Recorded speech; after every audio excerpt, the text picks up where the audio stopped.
Akkam jirtu kabajamtoota hordoftoota jaalala dhugaa nagaa fi fayyaan bakkuma jirtanitti isiniif haa ta'u isiniin jedha.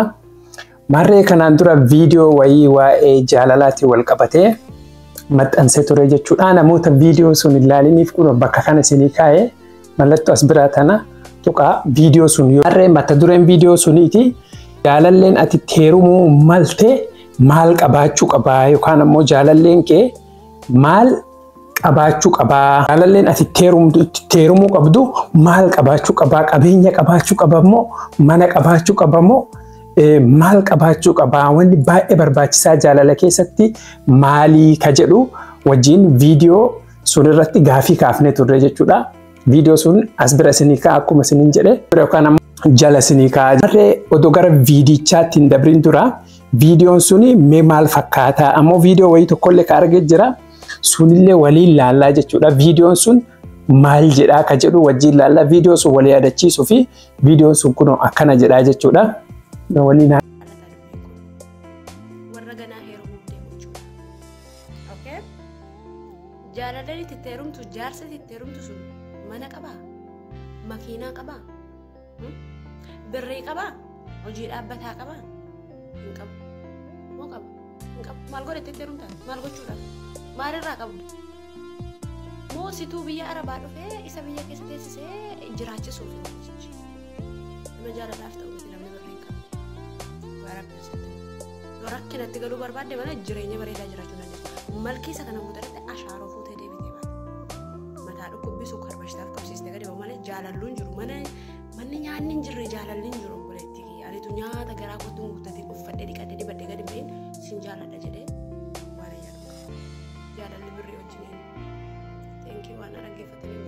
Marree viidiyoon sun akkana jedha. Ammoo osuma deemu viidiyoo wayiillee deebii waan kanaati fi ka deebisan tokko argee ture. Mee viidiyoo sunillee waliin haa dhageeffannu. Viidiyoon sun maal jedha? Kunoo kana viidiyoon sunis wajjin haa dhageeffannu. Ababaa bitee sarpiraayiz sin godhu taanaan dhugaa rabbii sin jaallatu jireenya kee keessa baata. By the way, ilmi dhiiraa ababaa bitee sarpiraayiz sin godhu yoo ta'e romaantiikii hin ta'u yoo ta'e kun jireenya miti jireenya kee keessaa baasii waan jedhu yeroo mara ni haasofta. So aromaansi miti barbaadani jireenyi filaawuriiti, jireenyi romaantiikii miti, jireenyi sarpiraayiziiti. Okay? Namoota tokko bultii namaa keessa galanii namoota akka keetii jireenya namaa diigan dhiisii deemii jireenya kee keessaa baasii jireenya isaa keessaa bahii gorsi akka especially dhaloota bara kanaaf hin barbaachisaadhe yaada tokkotti. Innaan lammaffaa immoo uffiin ati dhiiraaf qabdu like filaagii diimaarra geessee jirta yeroo baay'ee dhiirri kabaja qaba, dhiirri abbaadha, obboleessaa abbaa manaadha. Ilmi dhiiraa kamiyyuu hir'ina ni qaba. Ga'een hir'inni isaa hir'ina dubartiitii olii miti. So dubartiin baasan beeku intalli akka re'eettaa sooftu niitiin akka re'eettaa sooftu taati. Niitiin akka re'eettaa sooftu immoo jaartii waranyaa olii odeessitu walitti buustu hollaa wal nyaachistu taatedha. Ani waan biraan jedhu rabbi ollaa keetti nan heerumsiisin, rabbi ollaa keetti nan qabee. Yoo tasa manni kiraan illee tarii Finfinneetti walitti nu fide kiraa mana kaffaleen siif dhiisee deematiitti jiraata. Ansa bara kee gosa bara kee hin jiraatu. Wayi rabbi ollaa kee nan godhinaan rabbiin kan kadhatu kana. Wajjin dhageenye jirra. Marree hordoftoota koo jaalalleewwan lamaan yoo walitti heeruman osoo walitti hin heerumin jaalallee ta'anii itti fufuuf bultii keessatti jireenya keessatti wanni barbaachisu maali? Keessumattuu jaalalaa fi murteessaan maali? Maallaqa? Sirriidha, maallaqni baay'ee barbaachisaa. Jaalala qofa keessatti osoo hin taane jireenyaaf jiruu namaa keessattuu maallaqni bakka murteessaa qabaa jechuudha. Garuu maallaqni hin barbaachisu jechaa hin jiru bakka kanatti. Maallaqni baay'ee murteessaadha. Ammoo maallaqni qofti gahaa miti jechuudha. Namoonni maallaqa qabanii, namoonni waan baay'ee qaban ka bultiin isaanii addaan diigattu ni jirti jechuudha, ni jiranii jechuudha. Marree kanaafuu yoo wanni namni maallaqa qabu jaalalli isaanii yookaan ammoo bultiin isaanii diigamu taate maallaqni qofti jaalala keessatti gatiin qabu ka jedhu nutti agarsiisaa jechuudha.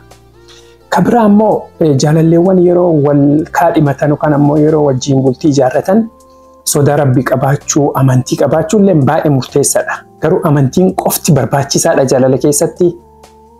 Gara boodattis wajjin itti deebina jechuudha. Amantii yoo qabaatan walii galtee yookaan ammoo kaayoon isaanii yookaan ammoo aadaan isaanii amantiin isaanii tokko taananii kunillee barbaachisaadha. Maaliif yoo aadaan amantiin garagara ta'e jaalalli sun akkasumatti addaan fagaachaa deemuu ni danda'a jechuudha. Haa ta'u ammoo jaalala keessatti akkuma jenne amantiin qofti yookaan ammoo amantii qabaachuun qofti barbaachisaa miti jechuudha. Garuu amantiin barbaachisaa miti jechaa hin jiru. Amantiin bakka baay'ee qaba. Fakkeenyaa fi jaalalleewwan yeroo jaalala keessa jiraatan dhiifama wal gaafachuu, waan balleessan irratti itti gaafatamummaa fudhachuu wanni kun baay'ee barbaachisaadha jechuudha. Amala akkasii qabaachuullee baay'ee barbaachisaadha.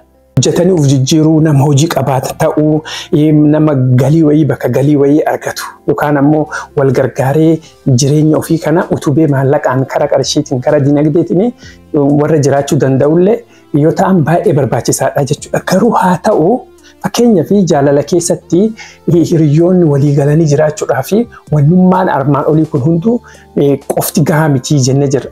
Itti gaafatamummaa yookaan ammoo ofitti amanamummaan yoo qabaatanii jaalalli isaanii kun itti fufiinsanii qabaa yookaan jennee gaafa nu taate ofitti amanamummaan qofallee jaalala galmaan ga'uu hin danda'u jechuudha. Ofitti amanamummaan barbaachisaa miti jechaa hin jiru. Wanni amma armaan olitti tuqe kun hunduu amantii qabaachuun, itti gaafatamummaa fudhachuun, walii rakkachuun, hojjetanii jiraachuun, maallaqa argachuun, ofitti amanamummaa qabaachuun baay'ee barbaachisaadha. Haa ta'u ammoo bakka jaalalaa kana keessatti wanni guddaan, iccitiin guddaan jaalalleewwan maatiin, jaarsaaf jaartiin bultii keessatti kan warri wajjin jiraachuu ittiin danda'u wanni guddaan tokko yaada love chemistry jedhamu jira. Love chemistry jechuun kun yeroo wajjin jiraatan walii galuu. Love chemistry yookaan ammoo integrity qabaachuu. Integrity jechuun walii galuu jechuudha. Walii galuu yaada isaanii sun waliin makuu danda'u jechuudha. Yoo namni tokko aggressive ta'ee yookaan ammoo rakkoo keessa seenee rakkoo sun irratti wal gargaaruu, integrity qabaachuu jechuudha. Akka amma kun siyaasa keessatti Abiyyiin walitti ida'amuu jedhu. Walitti ida'amuu tokkoof tokko lama walitti ida'amuu sun jechuudha. Yaada walii galuu, yaadaan tokko ta'uu, yaada wal fudhachuu jechuudha. Love chemistry kun walii galee jennaan fakkeenyaa fi dubbuma irratti yoo dubbatan yaada wal jijjiiruu irratti kun jiraannaan jaalala keessatti wanni murteessaan waliigaltee integrity jedhamsu jechuudha. Integrity qabaannaan jaalalleewwan bultii keessatti yeroo jalqaba jaalala eegalan walii galanii waan akkaataa agarteetti waliin deeman kana waliin qabaatanii deemanii jennaan baay'ee murteessaadha jechuudha. Maallaqaan olitti illee integrity yookaan ammoo walitti ida'amuu walii galuu love chemistry isaanii akkuma amma fakkeenyaa fi bishaanii fi buna waliin makne baay'ee tokko mi'aa nullee mooralii keenya nu kaasaa jechuudha. Akkasumatti wal qabachuu qabanii jechuudha. Akka makamuu qaban jechuudha. Yaadan tokko ta'anii akka nama tokkotti deemuun baay'ee barbaachisaadha. Namoonni baay'inaan fakkeenyaa fi jaalala keessa yeroo seenanii jaalalli kun gammachuu qofatti fakkaata. Jaalala kan keessatti gammachuu qofa. Bakki jaalalaa guddaanii yeroo rakkinaa sun keessa yeroo rakkina keessa seenan keessatti wal gargaaranii akkaataa itti waliin deeman yoo karaa baafatan yeroo sun murteessaadha jechuudha. Namni tokko yoo rakkate jaalala keessatti deebii akkamii walii deebisaa akka jedhu. Ammoo jaalala keessatti yaada murteessaa wayii tokko peejiin kana irratti post godhee jira. Sunillee akkuma kanaa jechuudha. Gandi sun maal of keessaa qaba? Mee waliin dubbifna. Jaalala keessatti jaalala jechuun kun kilaasikaal ka ta'e hiika jaalala kilaasikaal ka ta'e jechuudha. Jaalala jechuun lubbuu tokko qaama lama keessa jiraatu irraa kan ijaarame. Kan Aristootelii jedhee peejii kanarratti maxxansee jira. Kun asirratti agartanii kun jechuun integrity sun jechuudha. Kun Aristootel jechuun filoosofer duriiti. Kilaasikaal yaada ta'e yaadni kun yaada kilaasikaalaa jechuudha. Jaalala jechuun lubbuu tokko qaama lama keessa jiraattu irraa kan ijaaramedha. Lubbuun tokko qaama lama keessa akka nama tokkootti yaada jechuudha.